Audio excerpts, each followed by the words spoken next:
Hi there, listener. You're about to experience TADPOG. Tyler and Dave play old games, and there will be plenty of game talk, but also copious amounts of crude, off-color, offensive, and immature speech. So if you are of a rather sensitive humor constitution, we're just letting you know what you're in for with this show. It has games. It has jokes. You know, just games and jokes. Take the games, take the jokes, and have a good time.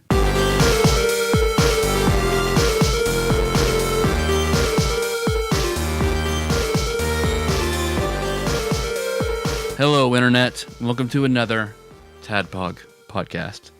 It's a show that is happening twice a week. Mm-hmm. We're two old guys just talking about old games. Yeah. Just talking about them. Like how playing sincere them, you got. talking about, we just doing that. You seem tired. Ooh, I got a burp. You okay? Well, I am tired because I've run out of Lunesta. Okay. So I am having to... Are you making your own in the bathtub? I watched a lot of Breaking Bad, and I figured, like, if I just put, like, a downer instead of Sudafed, I mean, it's probably Lunesta. Yeah. And, like, butterflies. I'm pretty sure that's in there. That was in the commercial. So I have, like, some weird, like... My mom was just like, this didn't work for me, so I still have a few. You can take these. Because I had my appointments overlapped in a weird way, so there's like a 5 or 6 day You got a gap. gap in my appointments. Yeah. And my doctor was just like, just take some, just don't take some for a while. It's like, that's not how it fucking works. So you're getting a lot of shit Well, done. I'm seeing the nurse practitioner. I guess that's the difference between seeing my doctor and the nurse practitioner. Because if I see my doctor, that becomes an all-day thing. Like, I'm in that waiting room all day long. Okay. Because the nurse practitioner, I'm maybe done in an hour and a half. Yeah. So you should go the opposite route, I think, and just start taking speed. Like, just enhance your ability to not and just sleep every, like, 3 or 4 days. Yeah. It's fine. I think reptiles do that. You'll be fine. The Mortal Kombat character, not like that. No. Not like the animal. It explains the big warming rock that you've got in this room that you lounge on. I would be the opposite. I would be like on a huge chunk of ice all the time. I'm the reverse. Yeah. I'm a reverse iguana. A lot of people say that about me. You need Tyler Tyrone, that reverse iguana, his reverse iguana looking ass. You need a throne of ice, I think. But today we are somewhat back on schedule. Yeah, I'd say yes. We're back on schedule. Yeah, it has not been an awful week for me. It was just a busy week for me. Busy week? Because I went to take my personal trainer certification exam in Louisville earlier in the week. Yeah. And then the rest of the week was spent like getting everything out of the house and cleaning the house, and then Packers forgetting stuff, and then us having to go in and get it and clean everything and get done. Like, so I was done like an hour before I messaged you because I was done. I remember I was tired, and I sat down, and Ron was like, "Oh, so when's Dave coming over?" Oh shit, it's Sunday, isn't it? Okay. Let's do that. Let's do that thing we do. Yeah, I didn't message you because I was like, he'll figure it out. He'll figure it out. And like, I hope he doesn't message me at midnight. Oh shit, man. I was maybe expecting it. Like, I did tell Nikki, I was like, if I don't, because she kept asking me throughout the day, when are you guys recording? I was like, I don't know that we're gonna. She's like, what do you mean? I was like, I haven't heard from Tyler. I'm sure he's busy. But I guess if I don't hear from him by 11 o'clock, I'll message him and be like, you want to do a show? Or you just want me to talk into a mic over here for a little while. You really up close to your internal speaker in your laptop. Just, there's a TADPOG. Yeah, I'm sure it'll be fine. Oh, by the way, games, dicks. Since are we in the right input? Are we good? Oh yeah, we're good. Okay, we're sweet. Good. Speaking of internal mics, you said a phrase that raised a flag in my head. Yeah. Alert! Oh shit! The Metal Gear Solid. But I did get some Streets of Rage 2 time in. Yeah. So I'm good. I got lots of Streets of Rage 2 time in. Good. So we're evened out. So I feel I tentatively say that because it's like the moment I say I got a lot of Streets of Rage 2 time in, like somebody who really loves Streets of Rage 2 is going to be like, oh, well, now I'm on alert. And if this motherfucker missteps, I am going to let him know about it. So for me, I won't message Tyler, but I will send Dave private messages and tweets. for me, I put a lot of time in to Streets of Rage 2. I played through it. This is sad. I put a lot of time into it. Played through it twice.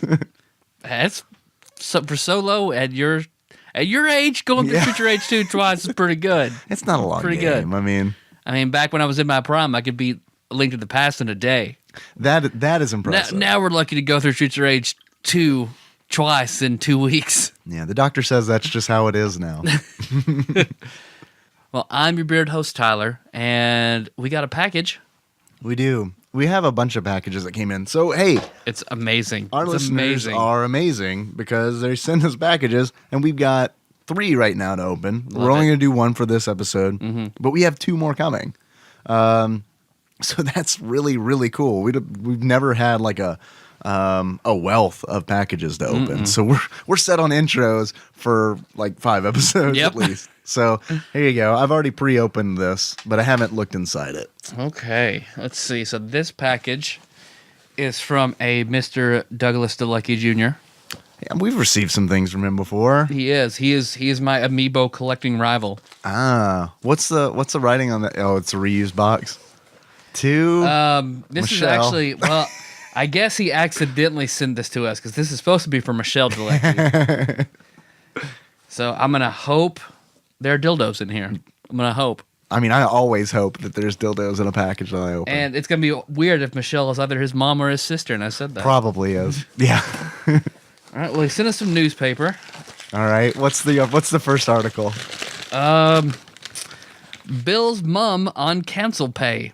Bill's mum? Mum. Is this a British paper? So, yeah, and I hope it's about Bill's mum and how much she thinks about the council pay.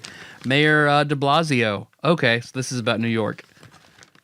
City council, historic, package bill, I don't know, something. Are they saying mum in New York now? Like, is that a thing they're doing? Oh, or I guess he's mum as in like he's not talking about council play. Like mum's the word. Still.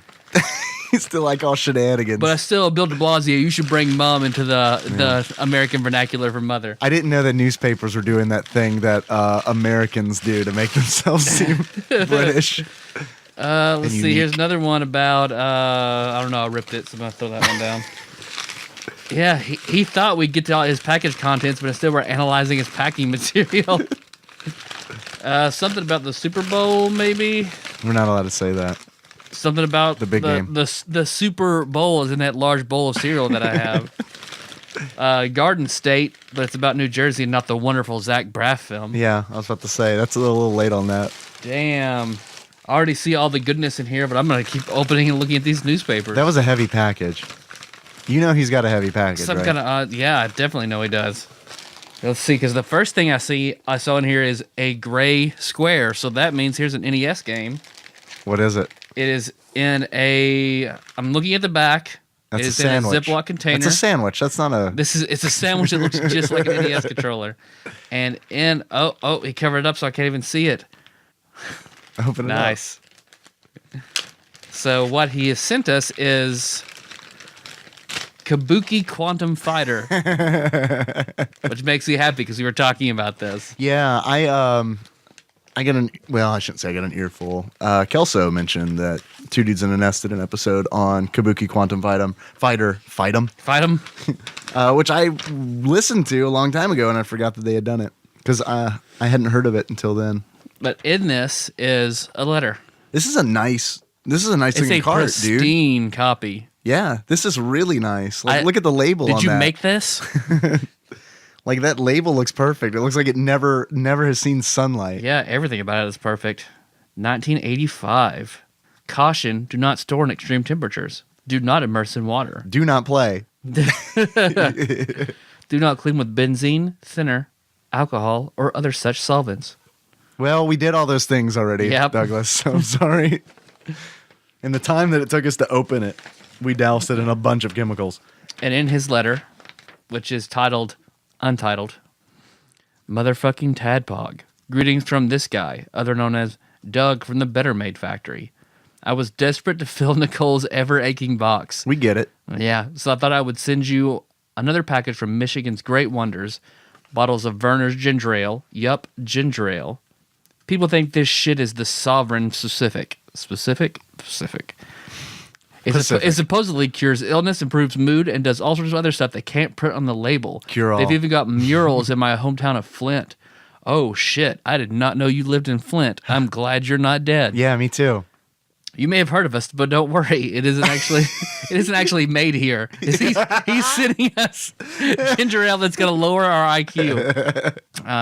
That shows gnomes making stuff. Who believes this shit? Gnomes? Personally, Did he say gnomes making stuff? Wait. They've even got a mural in my hometown of Flint that shows gnomes making the stuff. That's going to be in the show notes. That has to be online. Yep, I'm going to find yep. it. It's going to be in the show notes. Who believes this shit? Personally, I can't stand this stuff. So I took a few of those fuckers prisoner and had them try to do a better job of the stuff they got sent to you. In case it sucks, here are a few games. Before I keep reading this, I want to be surprised when I open it. Okay. So in here as well is X-Men for Sega Genesis. I played that. Oh, fuck. I played that. Fuck, did I play the shit out of this game. I don't know if it's good or bad. As a kid, I thought it was bad. I remember enjoying it so much, but being so bad at it. Yeah. The second one for Genesis is good. I remember playing that. And, of course, the Capcom X-Men Mutant Apocalypse I always liked. We talked about that game. I would love to do this game. Yeah, we briefly talked about it. Yeah, let's do it. Let's do it. I was going to say let's do it instead of Three Ninjas Kickback, but no. Let's do it now. Yeah, let's stop everything and play this game at 10 o'clock at night. Pull the curtain back, let everybody know 2 hours before this publishes we're recording. All right, so in here, he has each got us our own bottle of Verner's ginger ale. Okay. There you go. So what's the rest of the letter say now that we've opened it up?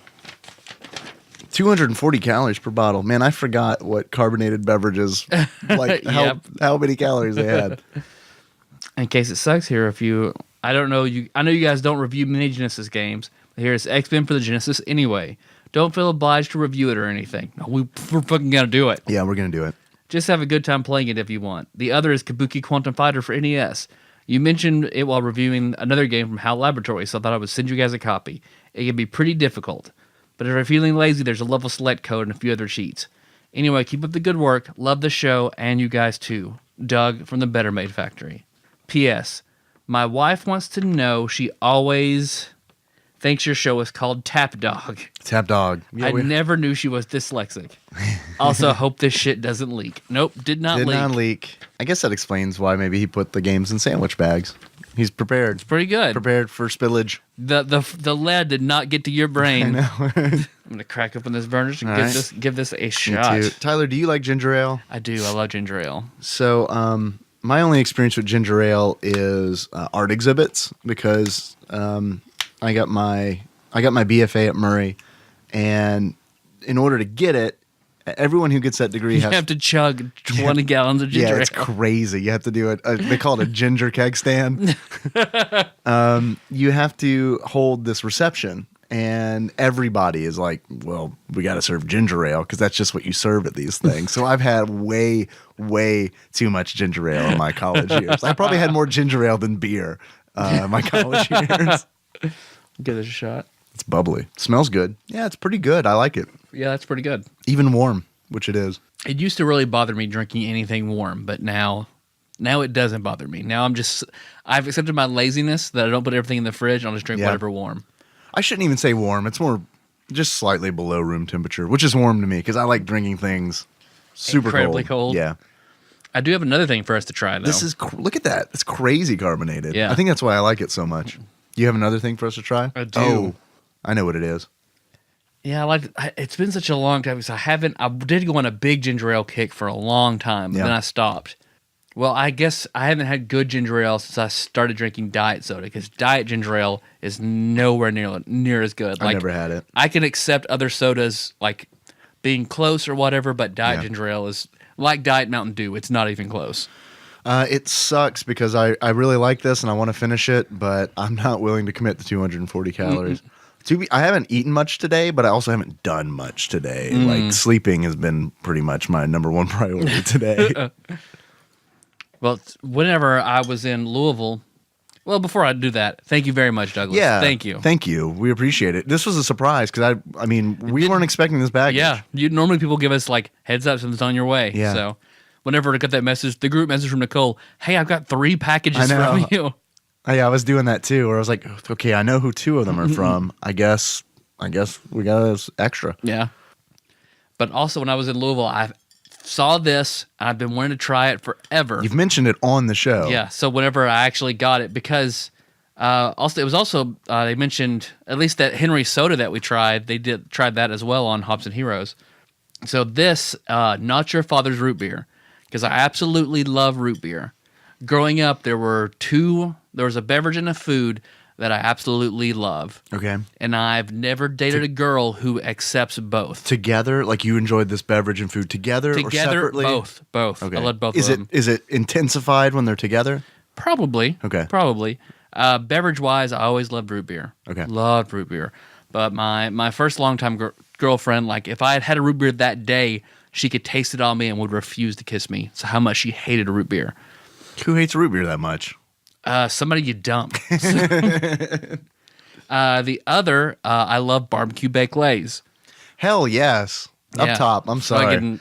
Yeah, we just touched fingers. That was fun.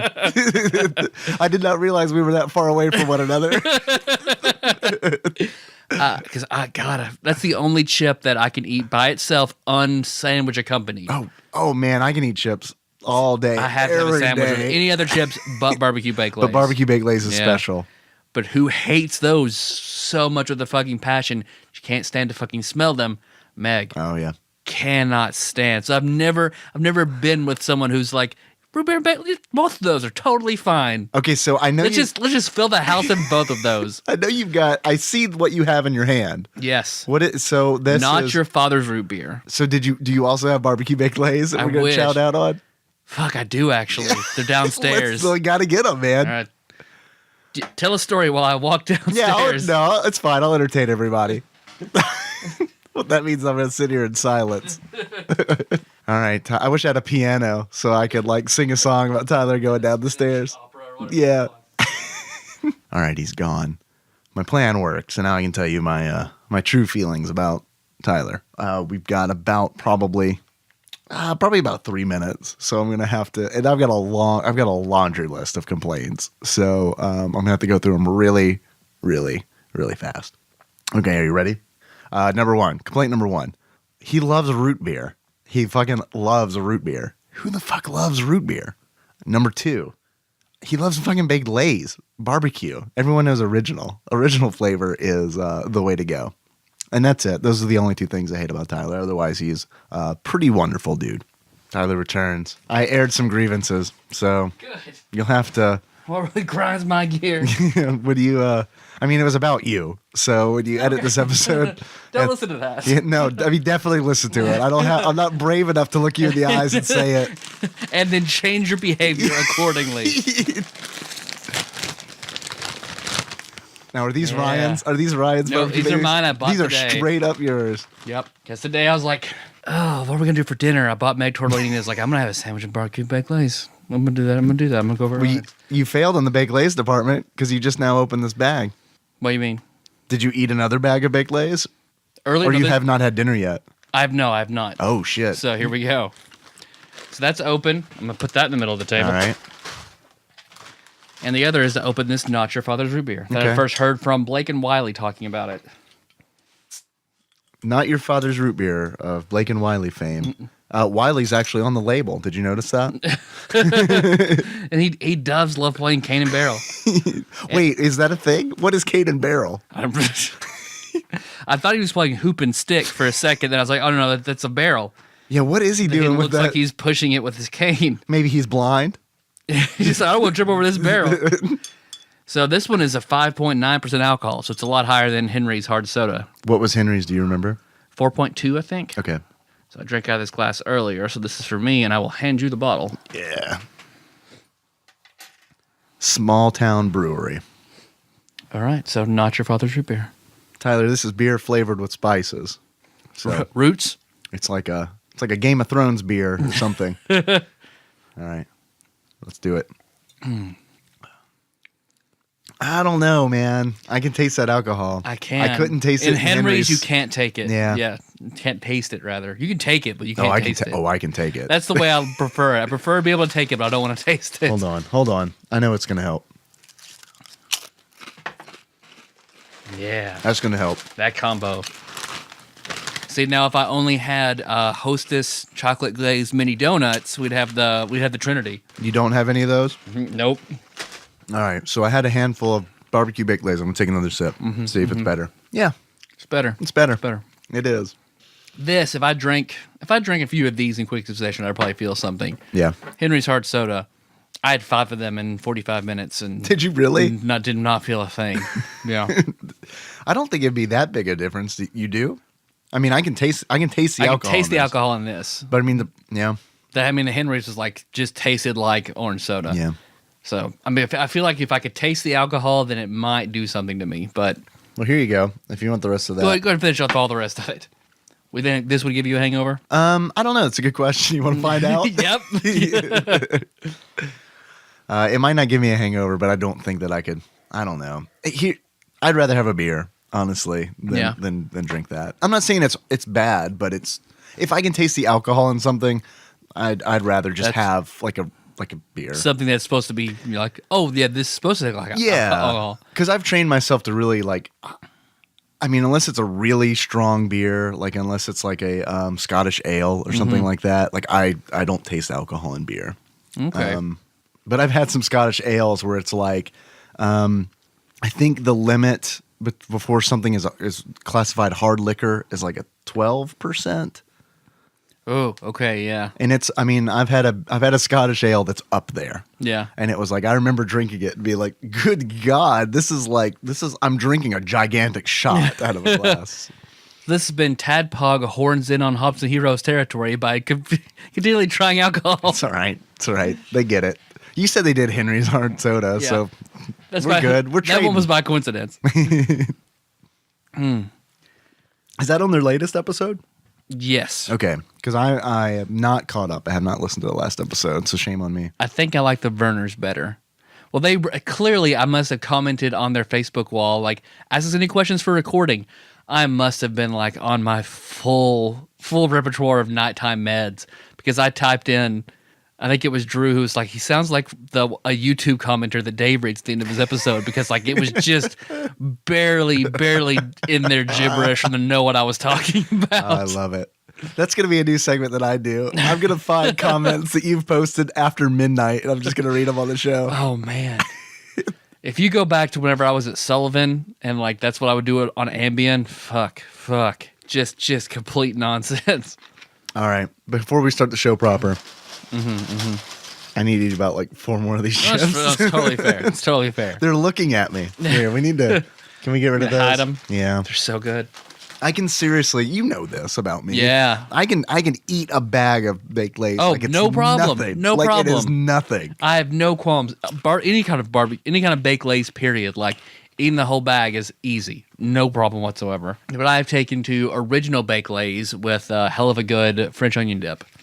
You know, I've never had it with French onion dip. Oh, but man. original is where it's at. Yeah. I mean, it kind of depends, right? Sometimes I'm in a I barbecue can't. mood. I don't like plain chips of any kind. Really, I always want something flavored. So, But it is flavored, original flavored. I taste the originality. You just say plain. It's fine. It's not original, Jane. I only like plain in my flavor of Earthbound text. That's about it. I've been meaning to ask you that. RPGs, old school JRPGs, like in the old Final Fantasy games, you always have the option of like changing text color and background color, stuff like that. Do you do that? Is that a thing that you do, or do you keep it standard? I usually, once I figured out you could change it, I pretty much always change it. I remember Final Fantasy 6, I played as the Chocobo background for a little while before I was like, I can't fucking do this. Right. There's no fucking way. No, I understand. And I think I kept it on, like, I played it for a while with the jungle theme. And I think I ended up going with that, like, the blue slate for most of it. Blue slate, man. Yeah. Again, I'm with you on that. I got in this, for some reason, the first time I played Final Fantasy 6, I tried all the backgrounds. I looked through them all, and I was like, you know what? I'm a purist. I got to do this. I got to do this as intended. And then after that first playthrough, blue slate. Yep. All the way. I made my own a few times where you just mess with Choose the color range, yeah. Yeah. I did that for a little while, but I feel like only in Final Fantasy VI was that like really something I would always do. Uh-huh. I mean, Earthbound, I think I've played through Earthbound so many times, I've probably played through I played All the through per variations. kind of variation, each one the whole way through. For that one, I think plain is honestly the best because the color sort of fucks with the contrast a little bit in that game. Makes it hard to read. A little bit. So, like, either plain, mint, peanut butter, or banana were okay for me. I remember going through and looking at them, and I remember being intrigued by mint, but Yeah. plain, Plain. original. Oh, I Original love flavor. mint. A lot of people don't like mint very much. I fucking love mint. I love mint in sweet things. I Yeah. love mint in savory things. Yeah, mint's great. No, mint is amazing. Like Josh and Nicole Nance. Will not fucking touch it. Will not touch it. Mint is great. I brought Josh a mint cheesecake that I made in class. He threw it on the ground. Nearly. He outright refused to even try a bite. He gave it to a pack my of labor. wild dogs. He gave it to wolves to strengthen them to kill Jacob. Wolves that eat mint cake, by the way, they do get a breath weapon. It's real. It's a real thing. Real. So Streets of Rage 2. Streets of Rage 2. Electric Boogaloo. Do you hear that, Dave? I do hear that. It's the Josh Nance too good for mint cake train. Yes, I think it's been. Yes. Oh damn! It's you got a double dose of Nance over here. Yeah. I've never heard you do a Nicole double impression. downing Nance. I remember the first time I did a Nicole impression for Josh. He like looked at me. He's like, "Don't ever do that in front of her. That was too Yeah. good." So you're going against his wishes, and not only doing it in front of her, doing it in front of Doing the it in front of internet. everybody. If I don't do it in front of her, I'll do it in front of everybody listening to our show. Anywhere from 200 to 4,000 people on this episode. I want to throw this out there. Mm-hmm. I'm not trying to change your behavior or anything, but I do know that she does listen to the episodes. Oh, she started listening again? We've talked about her not listening, but Yeah. she definitely does and has not said anything until I went to get the packages. And she said, Tyler said on the show to start sending these to Nicole's vagina, and I'd really like to keep my P.O. box. So please tell everybody not to do that. I don't know. I didn't read these P.O. Box terms and conditions to see if vagina is particularly excluded. And I must have had a look on my face that was like, oh shit, she listens. That must be why I've only seen her like once in the past month when we went to see Deadpool. So, according to Nicole, she says, if you're gonna send us any more packages, don't send them to Nicole's vagina. I tried to be like, oh, maybe it's a business name, and she's like, no, that's not good because I signed up for a personal PO box account. Oh, shit. Okay. Of course I hear that, Tyler. Of course I do. The strong domestic bond that is the hate of mint. Which, of course, ushers in a segment. That's why they even got married in the first place. It was in their wedding vows. I was at their wedding. I heard it. I won't ever do the Josh impression and will never eat anything mint ever. Amen. Which, of course, ushers in a segment that we like to call Dave Reads some Wikipedia. Okay, guys, we got a really special thing here. I'll get to it. Streets of Rage 2, released in Japan as Bare Knuckle. Bare Knuckle 2, The Requiem of the Deadly Battle. All right. Which is a rough translation of Bie Nakura Tsu Shito Hino Chinkonka. It's pretty good. There you go. That's pretty good. I'm going to contract with a few anime studios. Studio Ghibli's hired me to actually speak To the native retranslate language. anything Right. back in. That we should do that. That should be a thing that we do. Just retranslate. Just turn subtitles on. Like turn the Japanese subtitles on and just read them. We do our Peggy Hill Japanese. Yeah. Okay, so it came out in Europe as Streets of Rage Roman numeral 2 because they're fancy like that. They're like, we invented this number system, so we're just going to roll with it. It's a side-scrolling beat-em-up video game released by Sega in 1992 for the Mega Drive / Genesis console. Is it Mega Drive or is it Mega Drive? I always said mega. Me too, but I hear that... I mean, they don't say mega car, it's mega car. It is Megacar. You're right. And if that site is still active, that site will be in the show notes. But I've heard that it's Mega Drive. I don't know. Just like I've heard people say Meta instead of Meta. And that's just wrong. Is it? I don't know. I haven't looked it up. Yeah. So anyway, the game is also playable in the game Sonic's Ultimate Genesis Collection, which is the best Sonic game. It is the second game in the Streets of Rage series and a sequel to Streets of Rage, and it's followed by Streets of Rage 3. Tyler, the game introduced 2 new characters, Max Thunder and Eddie Skate Hunter, known as Sammy Hunter in Japan. Known as Charles Barkley's son. Yes. Brother of Adam Hunter from the original game. It was critically acclaimed upon release and has since been listed among the best games of all time. What do you think of that statement? The best games of all time? It's a great game. I do think this game is a great game. Is it one of the best games of all time? If it is, it depends on how big that list is. You haven't played very many games. I think this game is great. I think it is one of the best brawlers of all time. Yeah, I can agree with that. But best game, that's a hard sell for me. It's tough, man. Like when this game came out, this game was amazing. I remember a friend of mine had a Genesis, and I did not. And I desperately wanted a Genesis because of this game. Because I remember playing it over at his house and falling in love with it. Yeah. I had a Game Gear, so I got Streets of Rage 2 for the Game Gear. Not a bad game, but obviously it's not the same thing. Oh, yeah. I also had Echo the Dolphin on Game Gear because I wanted it. I wanted it on the Genesis and did not own a Genesis, so I got it on the Game Gear and it was like, okay, great. God, you know it's okay. Well, I'll save that for Echo the Dolphin. Save for Echo the Dolphin. We'll do that. That's been on our chopping block for a while. Part of me really wants to, like a big part of me really wants to do Echo the Dolphin.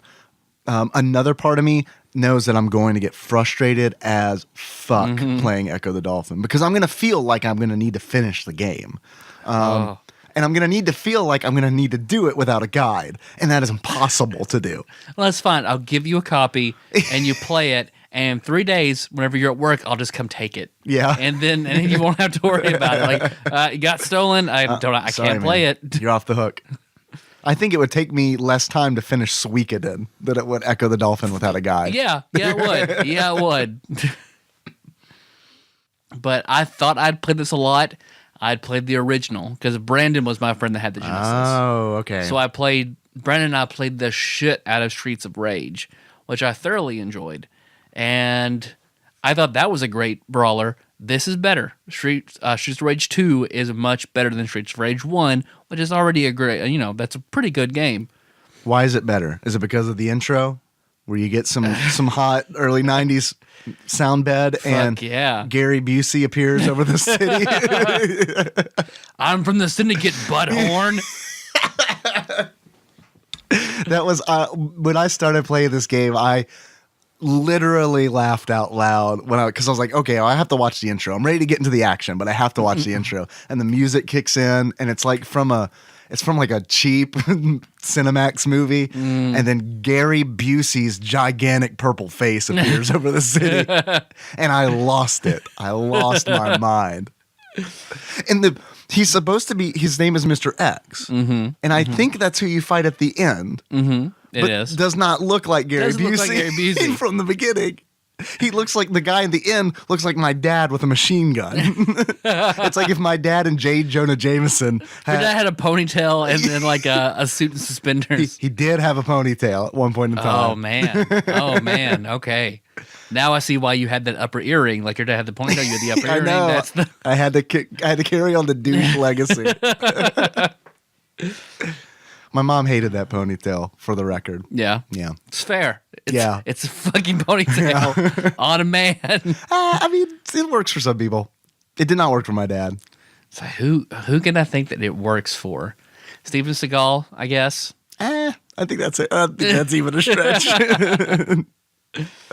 I just like most of the guys at Dragon Con who wear very thick trench coats to game in. I guess it works for them. Tyler, I just like a man who looks like a woman. Is that going to be a problem? No, Bailey J, thank you. Let's see. Well, it's the cast of characters is larger, which is good. And there's more variety in the character selection. Even though there's a bigger selection, I'm still always Blaze. She's the best. She is the best. She is the best, like hands down. I tried all of the characters. I tried Max Thunder, and he is too slow to be a real character. Like he wasn't viable for me because it's like. This is going to come up eventually. Because he's your Zangief. I knew the Capcom, like, because I was thinking he was more the Hagar of the game. And I know that a Final Fight comparison is going to come up. Like, you cannot talk about Streets of Rage without talking about This was Final Sega's Fight. response to Final Fight, which this is a lot better than Final Fight. I agree. And I thought we were going to disagree on that. Streets of Rage, if you're comparing the first ones, Final Fight, the original versus Streets of Rage. Yeah. Streets of Rage is better. Yeah. If you're comparing the sequels, Streets of Rage 2 is better. I have not played Streets of Rage 3. And I haven't either. I may have played Final Fight 3 when I was a kid, but I can't remember it. But here's the thing. Here's where Capcom won out. They were just like, we're just going to continue this legacy on. Like, these characters are going to exist in Street Fighter games. These characters are going to exist in other games. And what that's going to do is build a mythology around these characters, which I think enriches the original Final Fight games. Yeah. And I don't feel like, have the Streets of Rage characters been in anything else other than Charles Barkley? Skate being in Shut Up and Jam Gaiden. Yeah, I can't. You're right, they haven't. Not that I can remember. A lot of the playthroughs that I watched online doing more research, like almost all of them are Axel. I've seen a lot of Axel playthroughs too, because he has this like, okay, each character has a special move that they can execute, and he has this like jab move where he yells "Grandpapa!" like he's summoning the power from his lineage, and it's like apparently you can go through the game flawlessly just spamming that move. Yeah, because it's like this weird uppercut that he continues just to punch on and on. It's kind of like a Shoryuken, but not real. It's like we're gonna do it, but to the point where we can't get sued by Capcom, I guess. I watched it after I beat the game as Blaze, and I was like, man, I should have played the game like that. Because the first time I played through as Blaze, the game was difficult. I had a hard time with it. I played the Steam version because they had that Sega Make War Not Love bundle, and I was like, well, fuck, this is perfect timing. I have to play it through the Steam version. And they have save states built in to the client. So I'm like, I can do it and not feel guilty about it because it's in the game. So that's how I got through it the first time. And so when I got done with it, and like the final fight with the boss is hard, I think. And so once I got through it, I was like, how did other people do this? And I looked it up online, and I found that video of a guy playing through like flawlessly as Axel. Yep. And I was like, this motherfucker. Yeah.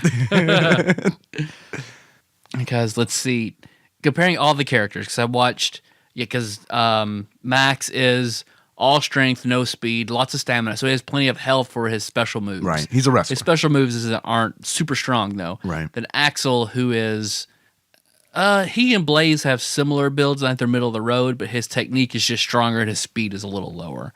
But like the thing that bothers me about the game, I hate it when special moves take health. That's what I hate about X-Men, the arcade game. That's pretty common in brawlers too, like your special move taking health away. Yeah, I'd rather it just be a more complicated button maneuver than taking away health. Like a special input kind of thing, or a separate meter.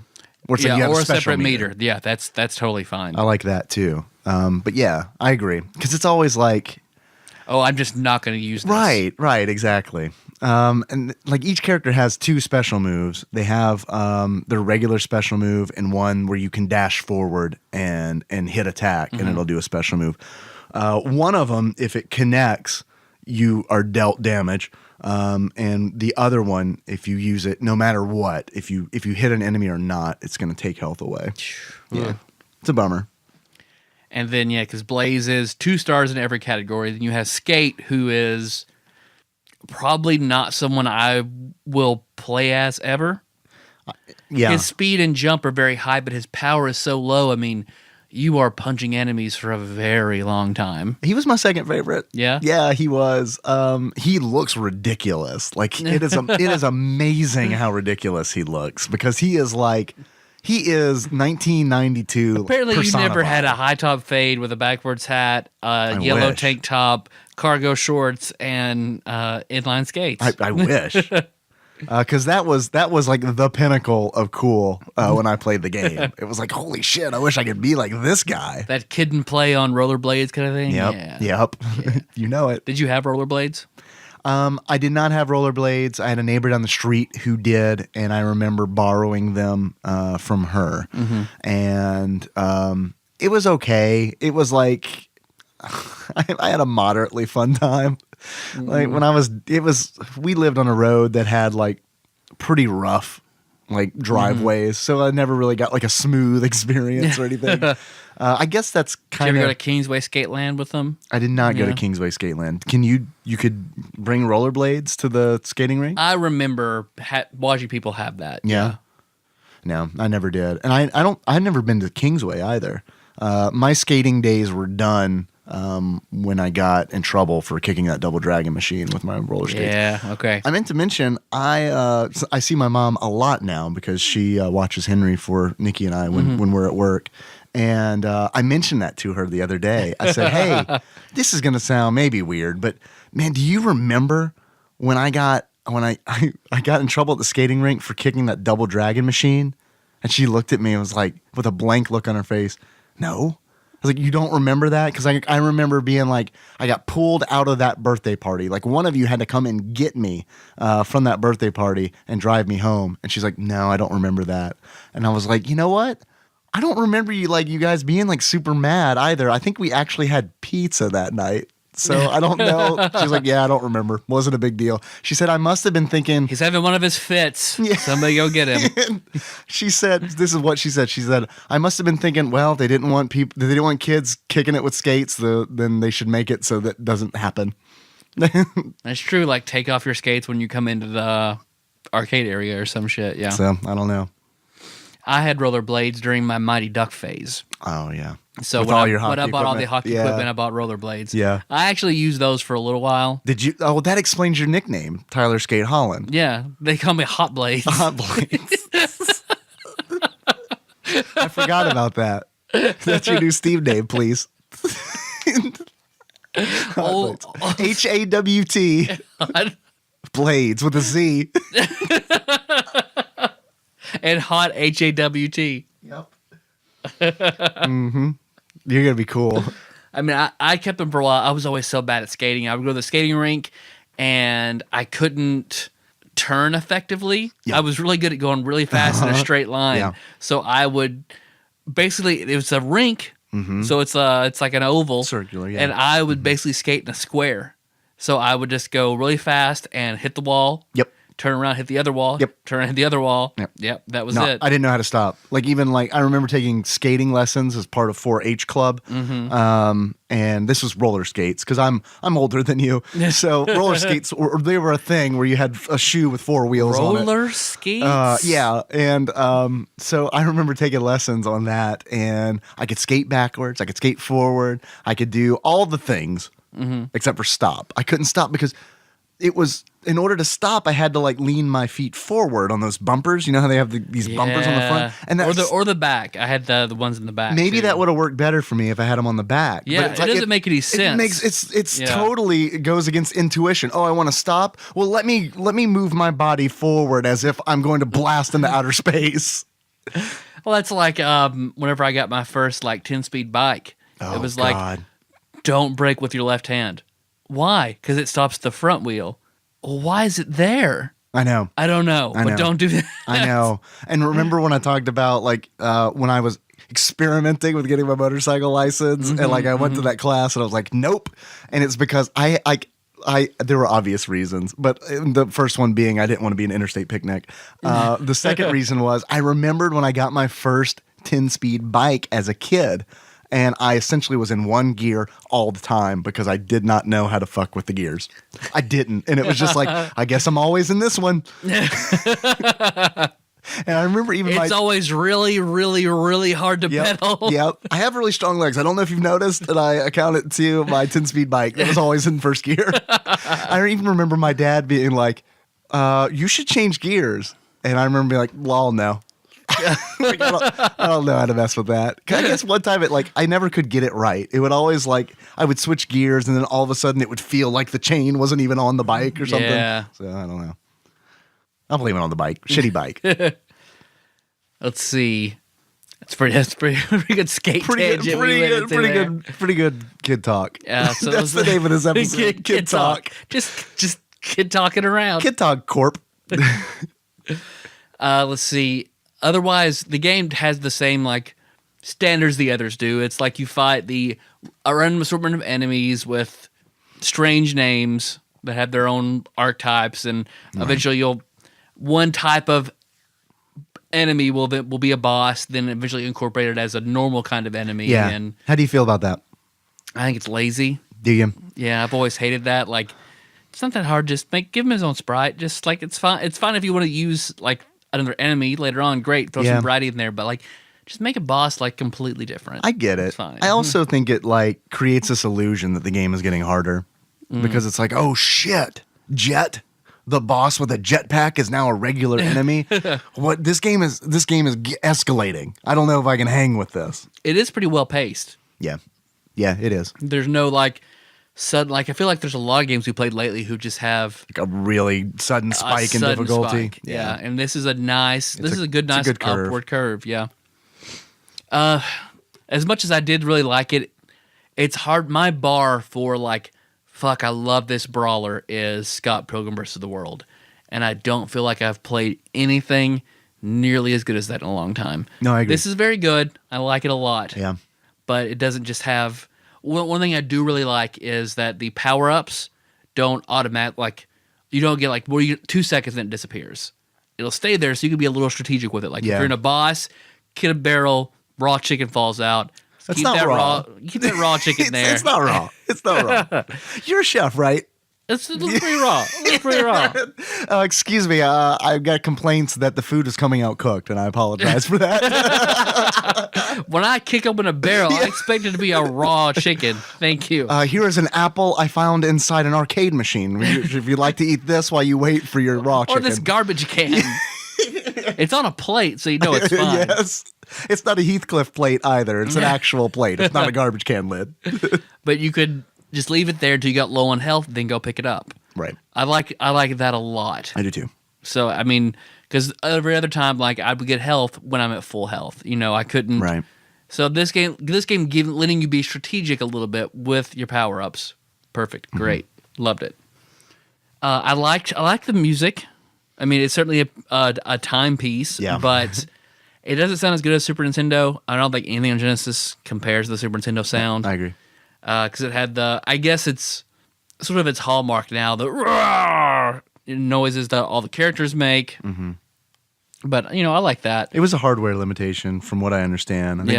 I think someone will correct me, I'm sure, but the Super Nintendo had a different sound architecture, and they were able to not work as hard to get better sound. And I think a lot of people love the Streets of Rage 2 soundtrack and just sound in general because they really worked it. They put all they could into it to get the best sound out of it. It might be one of the best sounding Genesis games, I think. Yeah, I think just about everything on the Genesis sounds a little tinny. Yeah, absolutely. I agree. So I guess it was a little weird for me. I don't know if you go into a haunted house or if you're going into I don't know what the theme is supposed to be, but it's straight up you just go into an alien world for a stage. I'm glad you mentioned it's really weird for an otherwise established game. Yeah, it's like a Universal Studios kind of thing. You go into this, it's like a haunted house with a gaping maw of teeth.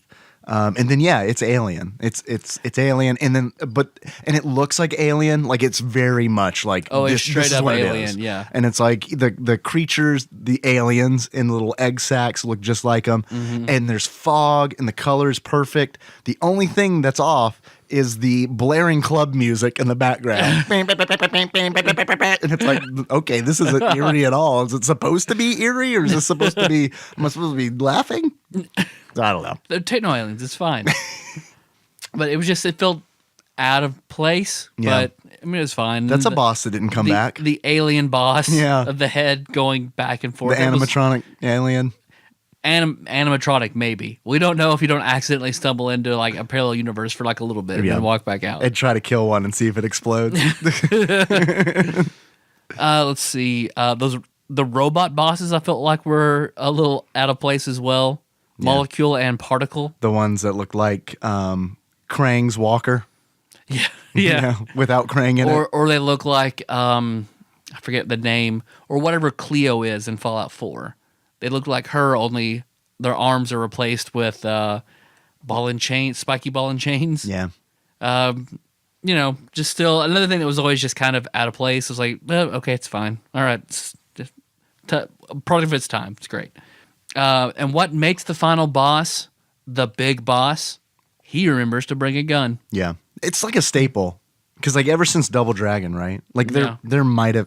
I'm not a brawler expert, but that's the first brawler that I remember getting to Willie at the end of Double Dragon and being like, oh, this guy has a gun. That does not seem fair at all. And then that continues, like, because like in Final Fight, the boss has the crossbow. Yeah. Yep.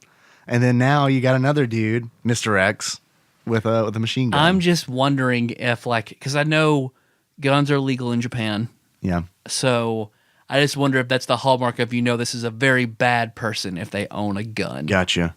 Or a powerful person, a combination of powerful and bad. Because we were reading through 1Q84 that the character, the main character asking a guy, this very, this like ex-military bodyguard for a gun was a very, very, very big deal in the book.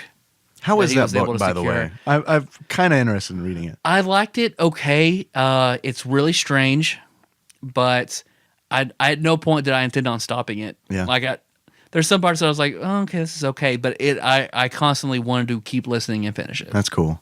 I'm sorry, I interrupted you. So one character asks another for a gun? Asked him for a gun, and like they just make a very big deal about having a gun. Okay. So I wonder, I think it's just a Japanese thing about like, it's very illegal to have something like this, and it's very deadly, and only a person who is powerful and bad would ever possess a gun. Mm-hmm. So I'm glad there's only one guy in the game who has one. Yeah. Because it was a pain in the ass fighting him, for sure. And much like, I cannot remember the name of the boss in Final Fight, the guy in the wheelchair. Mm-hmm. But much like him, he has like no regard for his henchmen, because like henchmen are pouring in and he's just mowing them down with you. And if he doesn't kill them with a bullet, they still fight you. And it's like, what kind of loyalty does this man have? Like, is what does he do? Like what? Like he's just killing dozens of his own men. He's like Kilgrave from Jessica Jones. He just go. It's fine. No, I'll shoot you. You just keep fighting. You just keep going. Yeah, he punches you and you're almost dead. No, you just keep going. And if I shoot you, fine. You know what my favorite thing in this game is? What? My absolute favorite thing in this game? Mm-hmm. The signs in the game. Did you notice the signs in the game? Uh-uh. Check this out. Very first level. Here's what I'm greeted by. Big neon signs flashing in the background. One of them says, "Dunk," in all capital letters. That's Skate. It's homage to what his father's going to be doing exactly. for the Chaos Dunk. If we ever start a basketball podcast, Tyler, I think we should call it Chaos Dunk. Yeah, I'm with you. I'm 100% with you. The next sign. It'd be a fantasy basketball podcast where we just talk about our fantastical imaginings of basketball. That's an episode. You just created an episode of TADPOG. I love it. So get to work on your roster. Would it be cool if we actually made like a game out of it? Because like we had the Final Fantasy Football League. Now we're going to have the Chaos Dunk League where we create characters. Everyone gets their roster Okay, together. so you have an entire basketball team. What characters from video games are on your basketball team? I don't know. Okay, well, a Sentinel is my center. Absolutely. Sentinel's God tier. You can't have him as a center. Come on, you're going to destroy everybody. Fine, Magneto is my center then. You get served, bot, damn it.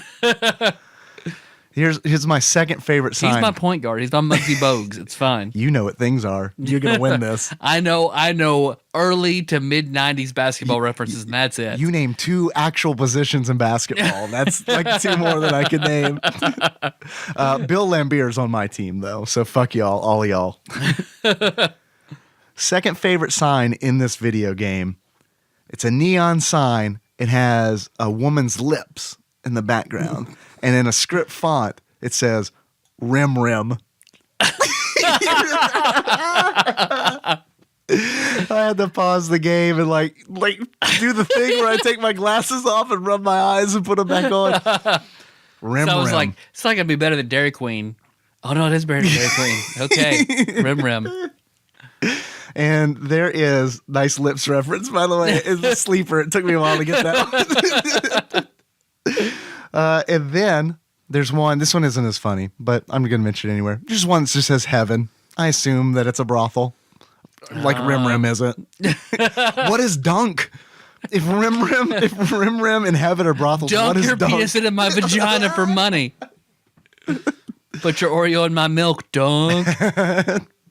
So that's in the first stage, and then later on, you battle in a stadium, like a baseball stadium. Mm-hmm. They call it a stadium. Here are 2 signs. I think it's a coliseum, actually. Yeah. It's a baseball coliseum. The arena. I read 2 signs, and these are the best. These are the fucking best. These are on the chain link fence outside. It's like boo, is what one sign says. So I don't know if they saw like Field of Dreams or something, and they think like that like baseball requires ghosts in order to play. Oh, yeah. It's like boo? Yeah. Maybe. Yeah. And here is my absolute favorite fucking sign in Streets of Rage 2. Do baseball. It's do exclamation mark baseball exclamation mark. Yeah, do baseball. Next time I have to go to a game, like Henry's going to be in Little League or something, and that's what I'm going to be shouting from the benches. Do baseball, Henry. It's like boo. I'm going to be the coolest dad. I'll take you for a rim if you win. And not the cheap one. We're going to splurge. That's all I got. That's it for Dave's signs segment. It's pretty good. The fat guy enemy was named Balloon. Yes, that threw me off. I was like, okay, all right. He's a boss that I hated. Yeah. My least favorite boss, but the toughest boss I thought was R Bear. Are you familiar with R Bear? Red Bear, I guess. Maybe. Randy Bear is what I assumed. It's my dad. Because he was a strange cross between a boxer, bodylifter, and ballerina. A 1920s like circus strongman. Yeah, there you go. Because he's got like the mustache going, and he's got like the striped onesie. Yeah. And then he's got boxing gloves, and he's up like he's on point on his toes, like he's going around like he's yeah, like he's Soda Popinski or something. Randy Bear, Red Bear, no, Rape Bear. It's actually much darker. This game takes a weird turn right at that They stage. censored it. They just made it an R and then made a jumpsuit red, so you just assume it's Red Bear. There's a trigger warning. No, it's Rape Bear. There's a trigger warning if you bring Axel or Blaze, because R Bear is gonna do his thing. You don't let him get a special. You don't skate. do it. Weirdly enough, he's not into skate. Max Thunder, been there, done that. Doesn't care. That's old. Oh man, have we met our quota of rape jokes for the evening? Yeah, I think so. I haven't had a good R joke in a while. What about some of the other bosses? What do you think about Blanca? All the Blanca type enemies. I know. They just their color palette will sometimes make them look more alien or more human. But it is just straight up Blanca. Like he's got like the spin move across the stage. Like he's always hunched down and his knees are always bent. They remind me of like Valdo from Soul Calibur, but then with Blanca's haircut. I fucking hated Valdo. And then there's the guy who was the ripoff of Ultimate Warrior, the wrestler. Oh, okay. Yeah, the one that you fight in a moving bus? It looked like some kind of like an arena type place. Oh, Abadidi. Yeah. Abadidi. Abada. Yes. I'm blue. I was mistaking him for the not the ninjas, but the shirtless Japanese boxers that you fight in a moving vehicle while the rest of the enemies cheer. That's a weird one. And then you defeat one and they're like, no, fuck this. And they all jump you. And one's got a pipe. I really like in Mick Foley's first book, him talking about his days as a wrestler in Japan. Because like, apparently that was like the big start of like, that's the hardcore wrestling was Japanese wrestling. That was the barbed wire and the fire and the blood was like, yeah. You go to Japan, you get fucked up. Right. Well, it's because they don't have guns. They have to take that out some way. Yeah, so we're just going to have moving trucks wrapped in barbed wire and fire. I get it. I mean, go fat American wrestling truck. Says the Soviet Japanese man. No, I'm here from... You wrestle. I'm very Japanese. You wrestle. We go get sushi. No, I'm Italian, by the way. I was born in Kyoto. Yeah. I did not own gun. No, I can't do it now. I can't do it now. I got too many nationalities floating around in my head, man. This is my partner, also Japanese man. Hello, Comrade Josh. We, I am Japanese. Next time we get Josh on TADPOG, I want him to sing "I'm turning Japanese." And then explain to it what does it mean, Josh? Oh, that would be good. There's an episode too. What'd you think about Billy Idol Knife Guy, aka Jack, the first boss? Yeah. And then his other incarnations where he's a little bit faster. Yeah. And Linda, with the whip. Oh, L Linda, I think her name. L Linda, Lazy Linda. Lazy Linda. Yeah. Her whip is electrified. I do not know how. I don't know where she's keeping that battery. Well, this is D20 modern, so like it's just an enchantment. +2 shock whip. Yeah. You can't get the whip from her, which I was bummed out about because like in Double Dragon, you pick that whip up. Yeah. I think their names were Linda too. That might be like a Double Dragon homage. I don't know. I have an Aunt Linda. I haven't asked her about her whip yet, but I can. And she's like, I'm actually a man. That's always the thing. Okay. In Final Fight, like that was the thing. They were transsexuals. Yeah. Supposedly. Poison. If they're trans, they were beautiful. I mean, they were beautiful, beautiful men. Beautiful boys. Just beautiful boys. Just the most beautiful boys.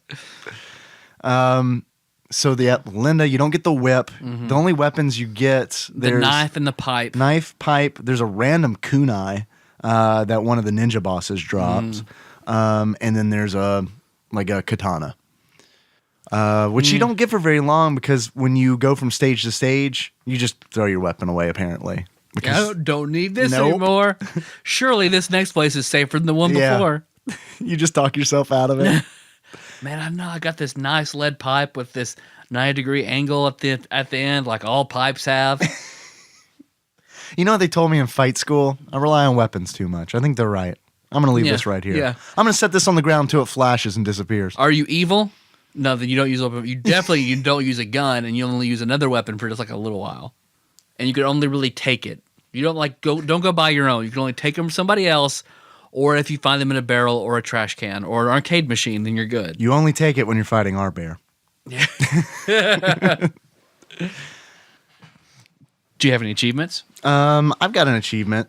It's called, Tyler, if Gabriel wants to rollerblade, Gabriel rollerblades. It's hard for me to say. This is also brought up on Hops and Heroes. Oh, really? Well, son of a bitch. Because Drew and Bailey got to go see David Cross in concert. So they're talking about their favorite bits. That, You know what? The one time I'm not current on their episodes, I just make a complete fucking ass of myself. You make an ass. Sorry, of yourself. Drew. I And just Bailey. just reminded me this last time I heard that. In order to unlock that achievement, you need to beat the game using only skate. It's doable. I have the same achievement, but different name. Okay. Skate or die. Oh, God damn Beat the it. game That's with so only much better. skate. That's so much better. It does not step on another podcast. Okay. I want to before we end Streets of Rage 2 talk. Is that the only achievement that you've got? I've got two more. Oh, my bad. Go. I've got Blaze of Glory, and that is Yeah. you lose to the final boss as Blaze. Okay. You go out in a blaze of glory. I And like it. then Axel Rod, and that you have Axel use the pipe to kill 30 enemies. Okay. What about Axl Rose, where he uses the rose to kill? Where 30 he enemies? uses his pipe to fuck 30 girls on a bus. Now that's Brett. That's Brett. What's his name? Brett. Brett. It's not Bret Hart. Brett Bear. Brett Bear. B Bear. R Bear and B Bear. Brett Michaels. Brett Michaels. Thank you. You're welcome. Because I think, like, in an interview, like he said, he slept with every girl on like every season of all of his shows. Why not, right? Yep. I mean, that is how you take advantage of that show, right? Yes. You're like, well, be a rock star and then just fuck all the girls. you know, people are laughing at you, right? I don't care. Had sex. I've had sex with 30 attractive but mentally unbalanced women. Yeah. So now when the show's over, they go away. They're crazy, go somewhere else, and I am here having been fucked by all of them. Having been served to these women, essentially, on a silver I get platter. antibiotics and they have to go away. Get a couple shots. We're good. I'm just gonna wear my bandana. It's fine. It's my disease-free bandana. It's like a ribbon in Final Fantasy. Keeps all status effects away from Bret Michaels. It is. It's his legendary item. When he dies, whoever inherits that, man, it becomes a relic. It does. That is. I was just goofing, but now I really Yeah. think it is. I think that's his equivalent of the ribbon. Just free from all status elements as long as he wears it. I'm gonna equip my center in Chaos Dunk Basketball League with his bandana, which I've decided is gonna be Jubilee, just because. Nice. All right. Can't block what you Someone can't see. Yeah, she's flashy. She's a showboater. And every now and then Wolverine comes in and helps Is it her out. Vampire Jubilee? No, I don't want to go Vampire Okay. Jubilee because I don't like I don't like that whole like when they kind of when they started the new X-Men up like I guess a couple years ago. I was like, oh yeah, man, I haven't read X-Men in a while. I've been reading Marvel comics, a lot of Deadpool, even some Avengers, Secret Avengers, X-Force, Uncanny X-Force, all that. But I haven't read a legit X-Men comic in a while. I should pick it back up. And I was gonna, and then I was like, oh, it's a vampire storyline. Pass. I just don't. Oh, they fight Dracula? Okay, never mind. No, but it's pretty good. It's pretty good. Like Jubilee is in a love triangle with, Never I mind. think, Wolverine and Gambit, and she's a vampire. I think that's how it went. Pass. Maybe I'm wrong. Hard pass. It's a long time ago. Hard pass. You sure? It was honestly. I was always said like Twilight would be so good if this was just the X-Men. Dude, it is so rare when I have a moment in my life where I'm like, I should grow the fuck up. But I had that moment when I was holding this comic in my hands, thinking about buying it, and I was like, oh, it's Dracula.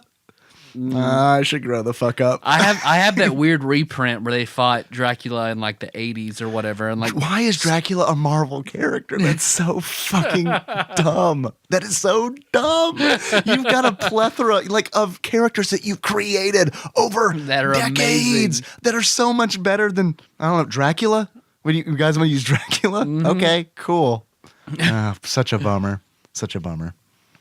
it's like we really want to use Blade, but he's got to come from somewhere. But right, Dracula, it's the thing. I do like, there's a one-off issue of, I shouldn't say one-off, it's like a filler issue of Deadpool from, I think, Volume 3, where it's just him in a hospital fighting vampires. And that's all it is. And it's so that is awesome because it's just a one-off kind of thing. It's all done like a B movie. He calls them all Draculas the entire time. That is really good because I felt like they were it was around the same time that X-Men storyline was going on. It was like I kind of felt like they were poking fun at that. So I'm a huge fan of when comics are like self-aware. Yeah. I enjoy Harry Dresden in the Dresden Files does something similar at one point. He's invited to like a vampire ball, and he shows up dressed as like the early Bram Stoker Dracula in like the ornate costume, and he has fake vampire teeth on and fake blood on his mouth when he walks into all of them. Perfect. I missed that series. I want to read that. I do. I want to read It's that. really good. You've been recommending that to me for years, and I haven't read it, but I do want to. It sounds like out of all the things that because you read a lot of books, you read a lot of series, and of all the series that you've talked about and recommended to me, that is the one that I'm most interested in. I think it sort of stands out now out from most fantasy novels. One being urban fantasy. That's doesn't happen very often, and that it's single protagonist. I feel like so many fantasy books now, I love the multi-protagonist. Sure, yeah. I love Game of Thrones. I love the Iron Druids taking on like a 3-person storyline now. I still love it. You just don't see a single protagonist storyline very often. And it carries off really, really well. I kind of want to read, this is so bad, because part of me wants to read. I want to read all the Forgotten Realms books. Oh, I know, man. I know. There's some really bad ones, and I tried reading some in college. And I remember being like, "No, I cannot read this." I read a lot of the Dritz Durden books. Yeah. I mean, I stopped once they had like their whatever that brought it in 4th edition. I have not read one since then. But maybe they're better now. I like the Artemis and Trary books in the Forgotten Realms, because I think Artemis and Trary is a really cool character.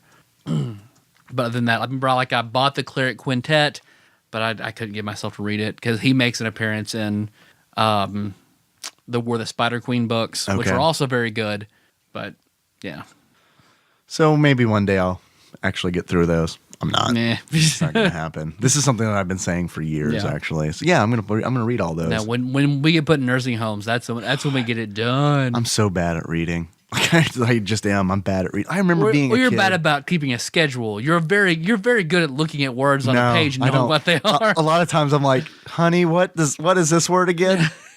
It's just me and Henry at the house, just trying to sound things out. Just walking around like smoking in like rumpled suits. God, like I wish. Looking at books like, fuck, what the fuck does this say? Shit. I wish. Yeah, exactly. We're sweating. It's like we're on a deadline. We got to read this book. We got to read this book by 5, Henry. What are we going to do? Yeah, I don't know. Yeah, I just can't. Here's the other thing. Like when I was a kid, man, I would read all the time. I would read to stay up. Like that, because I got to, as long as I was reading, my parents didn't care how late I stayed up. Yeah. Now I cannot stay awake when I read things. It does not matter what it is. Like it can be something I'm very interested in. It could be great writing, but if I'm reading something horizontal, I will fall asleep 2 pages in. I need a reading spot. I haven't like literally read a book in a very, very long time. I do exclusively audiobooks. Yeah, those work better for me, like for nonfiction. Yeah. I can just chow down some nonfiction audiobooks. But for fiction, I get like, I zone out because usually I'm listening to it when I'm driving or when I'm working, and I'll zone out because something will require my attention. And then once I'm done with it, I'll zone back in and be like, what happened? Who died? What? Where is Tyrion? Yeah. Shit. So I end up spoiling things for myself, essentially. But Tyler. Yes, Dave. I've enjoyed our tangents today. Yeah, it's pretty good. It's pretty good. Yeah. Pretty good. I'm proud of ourselves. We talked enough about Streets of Rage too. Yeah, absolutely. Fine. Yeah. And skating and books. Our bear. Tyler, if you were to give this game a beard that sums up how you feel about it, what kind of beard would you give it? I'd give it the healthy blonde mustache of Hulkamania Hulk Hogan. Okay. This is pre-scandals.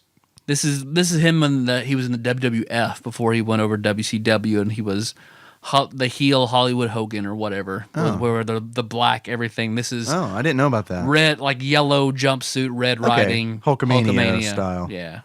See, here's a testament to how big he was. Mm-hmm. I know who he is. Right? I mean, I do not know how many. Like, I don't know many wrestlers because I didn't watch wrestling. But Hulk, I know who he is. Just because he was like The Rock in the '80s. Now The Rock has like crossed over and he's in everything like Hulk Hogan was back then. Yeah, I think The Rock does a better job of acting. You know. Yeah. I mean, have you seen Suburban Commando? I don't know. If you see Mr. Nanny. Oh yeah. It's got some great scenes in it. I think that's the one where the intro credits, like a guy's throwing a dog in a lake. And like, him driving down the road, the guy throwing the dog. I forgot about that. Yeah, I love it. That's one thing, like, I go back and forth, and like this morning I was thinking, you know what's weird is like how many like little bits of trivia I know now because of the internet. Like I know about that because someone on the internet posted it. And I was like, what the fuck? That can't be true. And then I like cue it up. Oh yeah, there's a guy just throwing a dog in a lake. The guy in The Wizard of Oz who's hung himself in the background.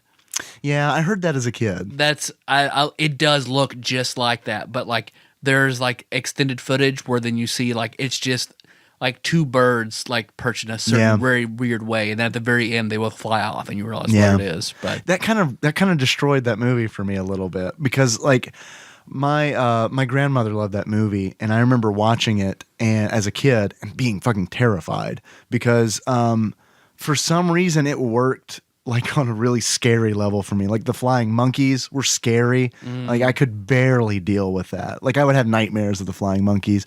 And then I remember being on the bus and hearing about the dead guy hanging in the background and being like, oh God, the depths of the horror cannot be realized. And so I rewatched it like an idiot because I'm like, well, I know about the flying monkeys. They're not going to scare me this time.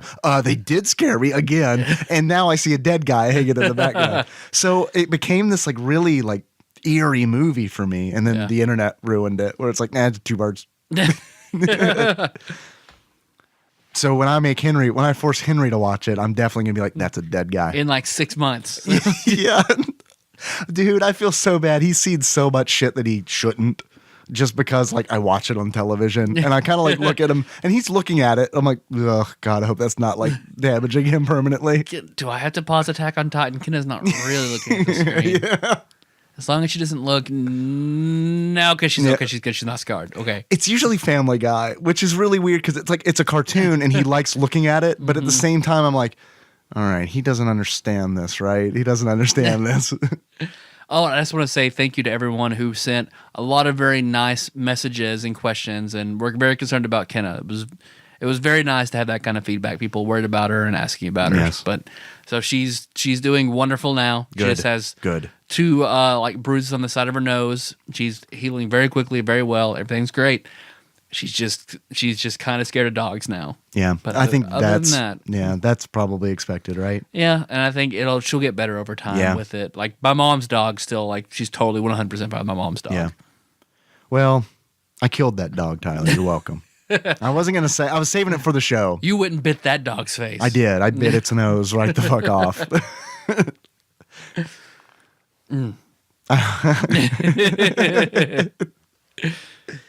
Tyler? Yes, Dave. Is there anything else that you want to say about Streets of Rage 2? What do you think about it? I mean, I know you I can give it glasses. I forgot about the glasses. You know what? They're not important. Not really. They're not really. I mean, I don't need mine. I could probably drive home and not die. I'm not wearing mine. I'm not masturbating. So. Well, that's a problem we need to solve. Tyler, if you were to give this game a pair of glasses, what kind of glasses would you give it? The Mask of the Ultimate Warrior. Okay, you mentioned the Ultimate Warrior earlier. I'm not super familiar. I've heard the Ultimate Warrior mentioned before, but I can't visualize him. He wears a mask? I was not a fan. He has sort of the diamond like Robin type mask. He always wore like neon colors. Yeah, sort of. I remember there are many pictures of Brandon when he was little as the Ultimate Warrior for Halloween. Okay. Weird. He's never showed those to me. Yeah. I'll ask his mom so if we can dig some up. Yeah, that'd be great. Call her right now so we can get it in the show notes. Hey, Brandon's mom. I know it's 11 o'clock at night, but I've got a really important request. Just can you fax it over to me? All right, that's all I got. Tyler. Yes, Dave. How much do you think this game is on Amazon? Streets of Rage 2, by the way. $25. Tyler, actual retail value of Streets of Rage 2 for the Genesis, Sega Genesis, used on Amazon at the time of this recording is $11.49. That's a pretty good deal, actually. It is a good deal. Yeah. I like that. I would pay $11.49 for this game. Yeah. And when you actually go to a more competitive vendor like eBay, you'll get it even cheaper. So. Yeah, absolutely. I do have two complaints about the game. One is specifically a complaint to the Steam version. There is no online multiplayer in the Steam version. So stupid. And that is the biggest fucking oversight. Yeah. That honestly, that kept me from playing this game co-op. Because you and I didn't play it. I would have loved for us to have played it. It would have been convenient if we could have played it online. Yeah.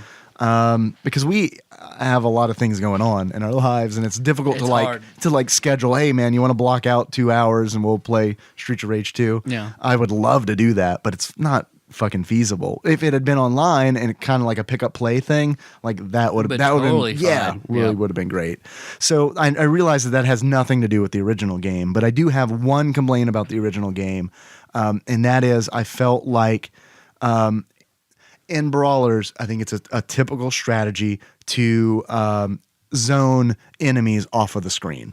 Like I feel like that's a tactic where it's like if you have enemies coming in from the left and the right, choose the side that has the least amount of enemies and zone them off of the screen. So I used this tactic in Streets of Rage 2, which worked wonderfully. Because it takes them so long to come back onto the screen.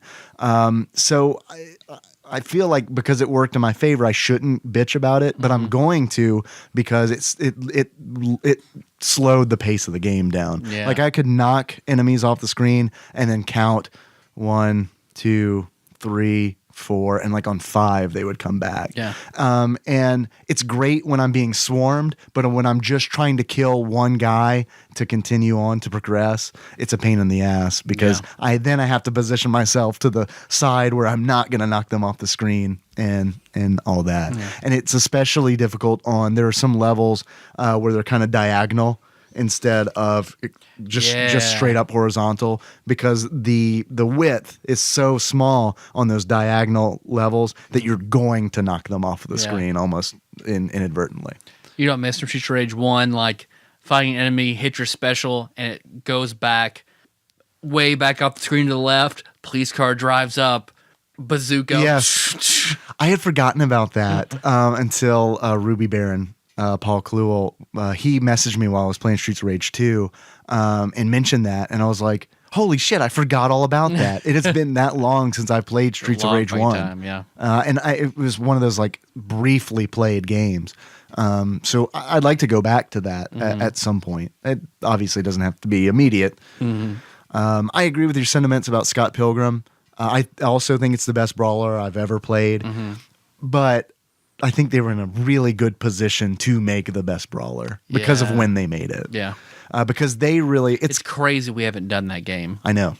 We should do that game. We need to do that game. We should do that game. Yeah. I don't think there's a Steam version, which is a bummer because I think I'm going to have to pull out my Xbox 360. Yeah.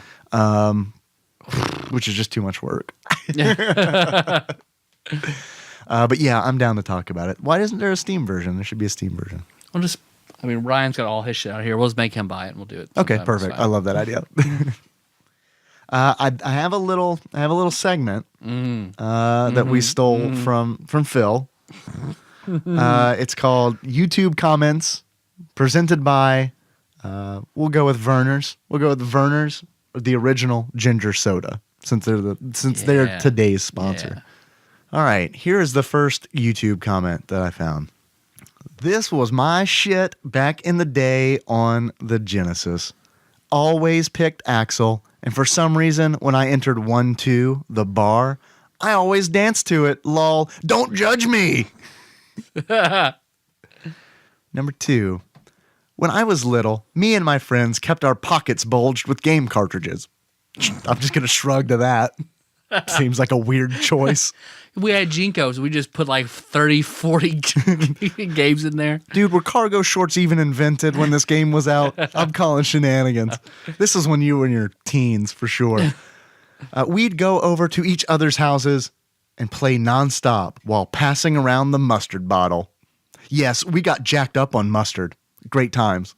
This was one of the greatest games there was. I'm 26 now, and I still have the cartridge.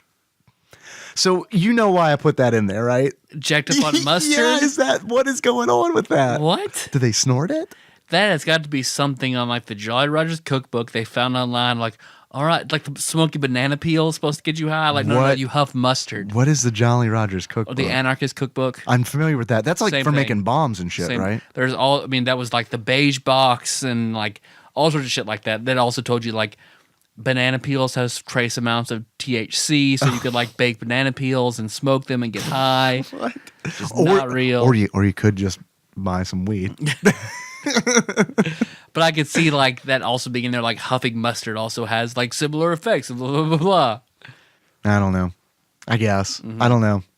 I should comment back on that guy and be like, please tell me how. Tell me how to pass around the mustard bottle. So sober. Please help. Instructions unclear. 8 mustard on hamburger. The third comment, and this is one that I invented, because I saw this everywhere, searching for things, stupid things that people say. Mm-hmm. The most used comment on YouTube for Streets of Rage 2 was about hitting up and C when thrown. Like that is the bar. If you're trying to figure out if you're pro Streets of Rage 2 player, if you hit up and C when you're thrown, you're pro. If you don't, you're scrub noob, and someone on YouTube is going to let you know. Actually, about 100 people on YouTube are going to let you know. I looked at the comments for like probably 10 videos, and this was 50% of the comments. Guy doesn't even know up and C. And it's what does that do? You flip and land recover. on? Yeah, you recover from the throw. That one was a very popular comment, and the other one was missed the one up at the beginning of stage 1. What a noob! I fucking hate YouTube so much, man. Guy's less than perfect. Fuck him. I know. And that attitude is so like it hurts. It does. It hurts. So anyway, I just wanted to throw my own editorial spin on things. Good. I appreciate it. Anything else you have to say? Any other comments? Anything? I don't guess so. It's a good game. Play it if you haven't. Yeah. Thanks for listening, everybody. You can find the show on iTunes, Stitcher, or SoundCloud. So to miss the next episode, you know we're talking about Three Ninjas Kick Back for the Super Nintendo. Yeah. So good. Or maybe just the movie. Or maybe just the we still love 5-star iTunes reviews. Not 4 stars. I mean, they're okay, but we really like 5 stars. So please, we try to help you help us. So if there's a game you want us to play, guess host you want for an episode. If you have a Patreon request, do that in your 5-star iTunes review. And whatever you put in there, we promise we will get to that eventually. Don't worry, guys. Like Tyler said, we're going to be back. We're going to be kicking it back with Three Ninjas style. In the meantime, you can always find us on tadpog.com. That's where the show notes live. You want to watch a trailer, Field of Dreams? That's probably going to be on there. But you can't just search for that on Google and find it yourself. You want to find, I don't know, want to find out how to get high on mustard? I'm not going to post that because even when I was in high school, I was scared of going to jail if I downloaded the Anarchist Very scared cookbook. of mustard. Yeah, I still have a mustard phobia. It's weird. That comment brought back such a bizarre, obscure memory of mine. And I wish that I could figure out what it's from. But I remember hearing audio, and it was like, I guess before a song or something like that when I was a kid. Like I had a cassette tape, or maybe it was a show that my mom had recorded on VHS. But it's about a daughter and a dad talking about baseball. And the dad says that he likes going to baseball games because of the hot dogs. And then the girl says, because of the mustard. And I do not know why that has stuck in my mind. And ever since I read that comment, that like has been like buried in my mind. Like I've been shot with a crossbow and the bolt is just stuck in it's just burned into my mind. And it's like when I try to like concentrate on other things where it's like, all right, I got a lot of things to do at work today. Okay, I got to make sure this is left aligned. And what was that thing where the girl says because of the mustard on the hot dog? Why would they spend like, gotta be $200, $300 to go to the ballpark with tickets? Yeah. Like, get there and park and then buy the outlandishly priced hot dogs just for the fucking mustard? What are your thoughts on fast food hot dogs? I like Sonic's chili dogs. Yeah. I like their other specialty dogs that they had. So, in my experience, for the most part, it's been pretty good. I went to a standalone Nathan's hot dog restaurant once. Okay, the standalone I kind of even don't consider like in the same realm. The reason that I brought it up was because it was brought to my attention recently. I think by Sandwich Pope Phil. Sorry if I'm getting my Tadpog chat confused, but that Burger King had hot dogs. I don't know if I could do that. Yeah, because they're like. We'll have to try them on the show whenever it comes out. Yeah. Okay, here's what we'll do. If we try it, can we put it right next to some cheap ass Kroger hot dogs that we just bought at the grocery store? Yes, we'll do a taste test. Because that's what I would like to do. Do you remember when Consumer Reports for kids or whatever would do that shit? Did you? No. Oh man, I used to love that where they do like soda, like taste tests, blind taste tests, and stuff like that. Pepsi or Coke. Yes. So yeah, I'm down to do that then. Okay. I just can't. They're like $2. I can't imagine like just going to a fast food restaurant and be like, yeah, I guess I'll pay you $2 for a hot dog. Give me a plain hot dog. Yeah. $2. Yeah, $2. Yeah, no, $2 is fine. A hot dog snack wrap, please. I mean, I guess I can see it from like really, really picky kids who I feel like hot dogs are pretty much the universal, like that and chicken chicken pretty much nuggets. any kid will eat a hot dog or a chicken nugget. Yeah, chicken tendies. Chicken tendies. You can also, if you want to, you can find us on Facebook. We're at facebook.com/tadpog. There's a lot of cool people there doing a lot of cool shit. Thank you for everybody who's been commenting. And thank you for being understanding for last week. Because I know Tyler has thanked you for the kind words that you've said about Kenna, but you've also been extremely kind in the last 2 episodes that we published. So, which I feel, definitely hasn't been standard Tadpog fare. So that's cool. Thank you for that. You can find us on Twitter. We are at @Tadpog_podcast. It's cumbersome, I realize. Thank you to everybody who's been retweeting us, especially our episode announcements, because that helps spread the word about the show, and that's a really cool thing. If you want to call us, you can. We have a voicemail.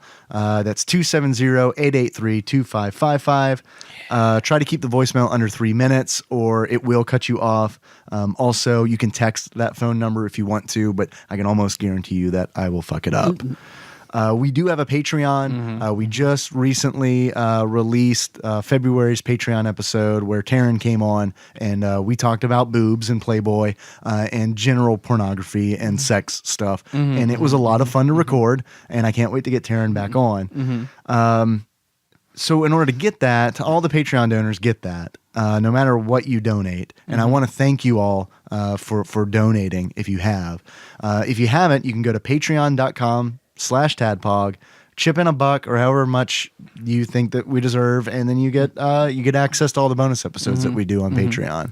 I know Taryn upped her pledge, and we have a new patron, Frederick Snyder. Awesome. So thank you. So yes, thank you both very, very much. Taryn, that's incredibly nice of you to do, because you took time out of your day, or let's face it, your night, to record with us.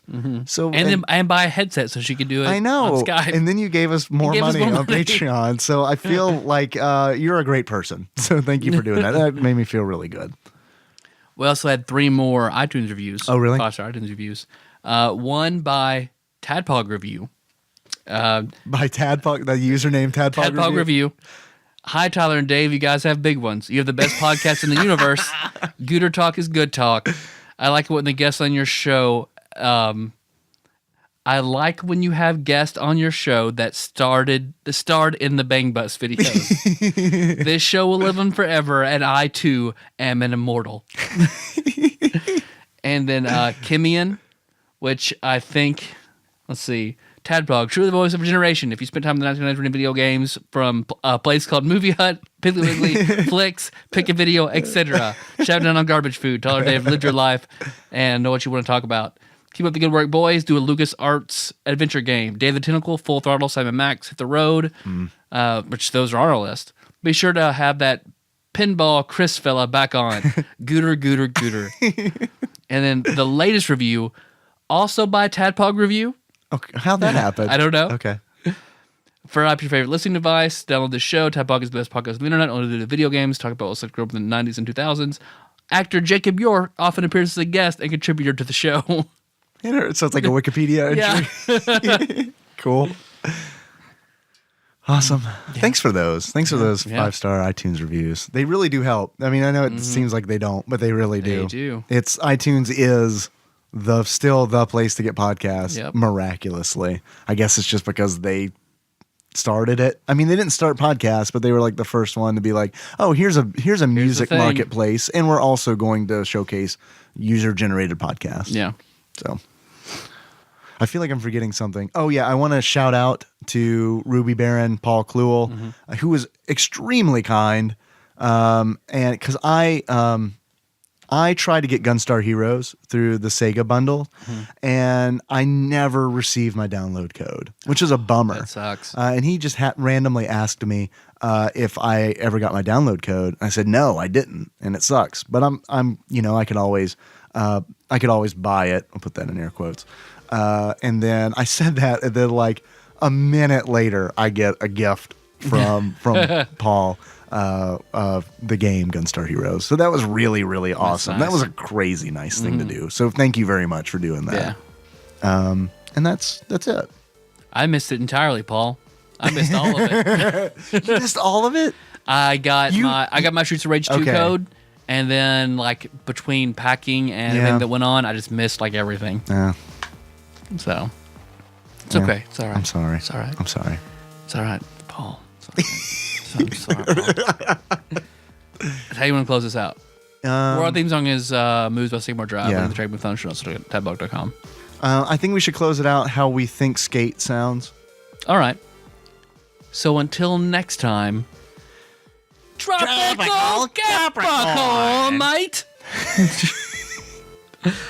Skate. Good day for a skate. It's a good day for a skate or a die.